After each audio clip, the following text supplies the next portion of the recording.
Boa noite a todos. Eu vou dar início, então, ao Café Literário da Psicanalítica. Eu sou Rose Starosta, psicanalista da Sociedade Psicanalítica de Porto Alegre. Hoje nós vamos conversar sobre a Alice no País das Maravilhas, de Lewis Carroll.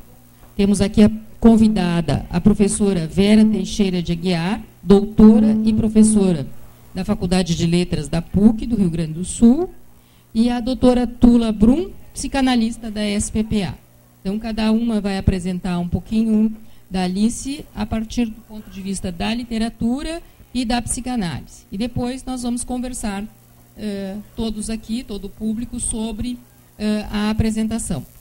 Como é que vocês combinaram? Quem começa? A convidada começa? Então, e me diz uma coisa, quanto tempo? Uns 15 a 20 minutos. Bem, boa noite a todos. Eu fico muito contente de estar aqui hoje, né? Para mim é uma experiência nova, eu estou acostumada assim com academia, sala de aula, etc. Então eu espero não fazer um papo muito chato. Realmente, né, eu vou pensar a Alice dentro da literatura e o que ela representou, o que esse livro representou, essa obra do Lewis Carroll representou para a literatura infantil em geral, no mundo inteiro. Então, é um livro que saiu em 1865, vocês sabem, né, na Inglaterra, e mudou, transformou a literatura infantil, porque a literatura infantil ela começa mais ou menos, o autor importante que nós temos mais longe é 1697, todo mundo conhece, o Perrault. Charles Perrault, que tem A Bela Adormecida, Chapeuzinho Vermelho. Quer dizer, há várias obras que são dele e são depois dos irmãos Grimm, que são do século XIX, 1812. Então, assim, numa distância de 120 anos, eles contaram as mesmas histórias. E essas histórias foram, quer dizer, as primeiras eram na França, né, e o Perrault era francês e os irmãos Grimm alemães. Mas a gente conhece muito mais as histórias dos irmãos Grimm do que propriamente as de Perrault. Elas estão traduzidas, existem, o Monteiro Lobato adaptou, mas elas são mais longe, do ponto de vista de significado, elas estão mais longe de nós do que o Grimm, porque elas estão lá na França absolutista, né, em plena realeza, e o Grimm está numa Alemanha romântica do século XIX, então está muito mais perto. Então, há histórias assim, por exemplo, Chapeuzinho Vermelho tem duas versões. Qual é que vocês conhecem o Chapeuzinho Vermelho,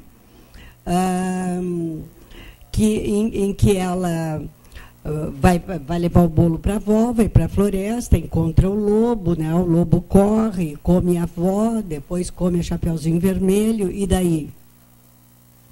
Daí chega o caçador e mata o lobo, exatamente. Essa é do Grimm, quer dizer, já é moderna.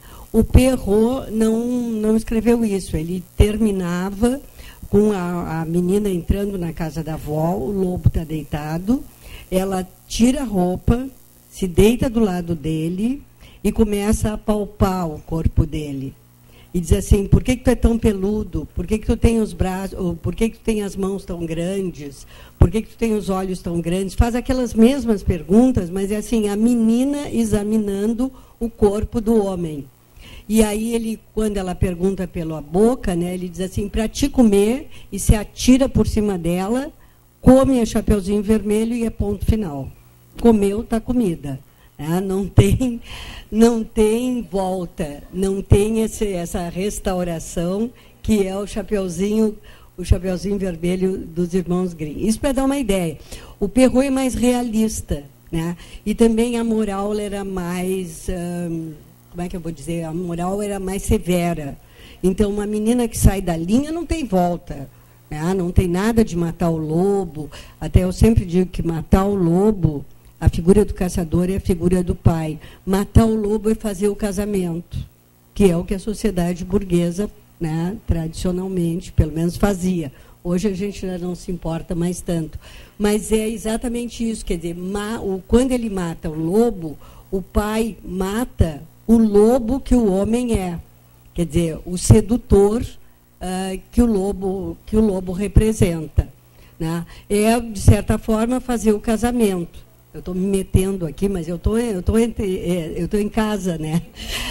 E o que acontece? Não tem nada menos sedutor do que marido. Quer dizer, fazer o casamento é matar o sedutor que o lobo é. Quer dizer, dá para interpretar por aí. Mas essa é uma história moderna. Mas o que eu chamo de moderna é século XIX, né? Vamos entender assim. Não é aquela história clássica. A mesma coisa acontece com a Bela Adormecida, que ela dorme 100 anos, vem o príncipe, dá um beijo, ela acorda, casa e é feliz para sempre. Isso é o Grimm, que é mais romântico, né? É de século XIX. O Perrault, eles casam, vão morar com a sogra. E a sogra é uma ogra. E começa a infernizar a vida da moça, e ela tem filhos, ela inferniza os filhos, e o príncipe sai para caçar e ela não conta nada para o marido. Até que um dia, a mãe dele faz uma fogueira para matar as crianças e comer. E ele chega na hora H.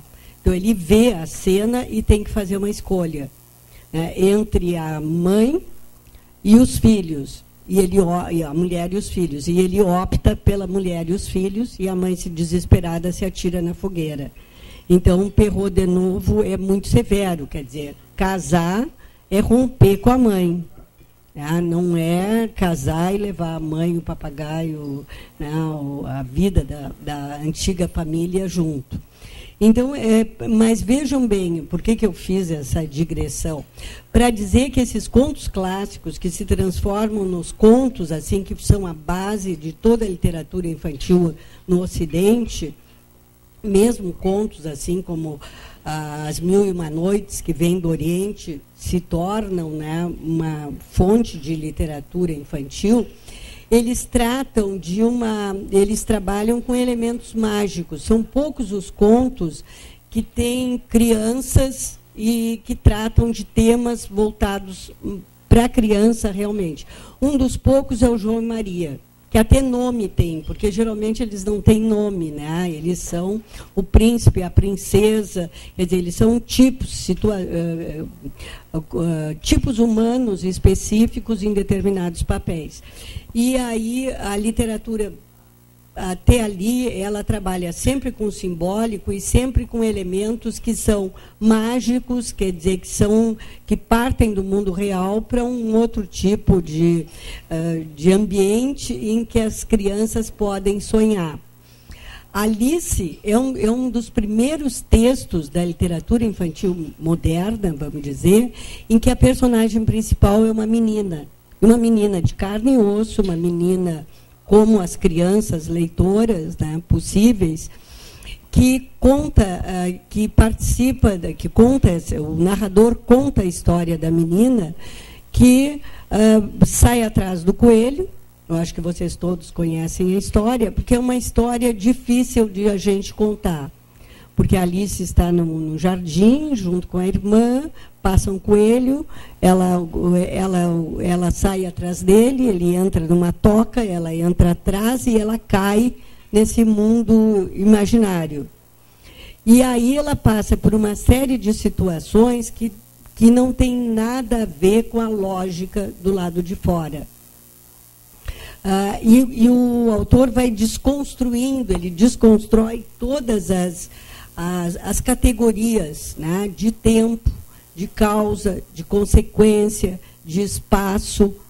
Não há nenhum compromisso com uma lógica externa, mas, ao mesmo tempo, há uma espécie de lógica interna naquelas conversas que ela faz com aqueles personagens diferentes,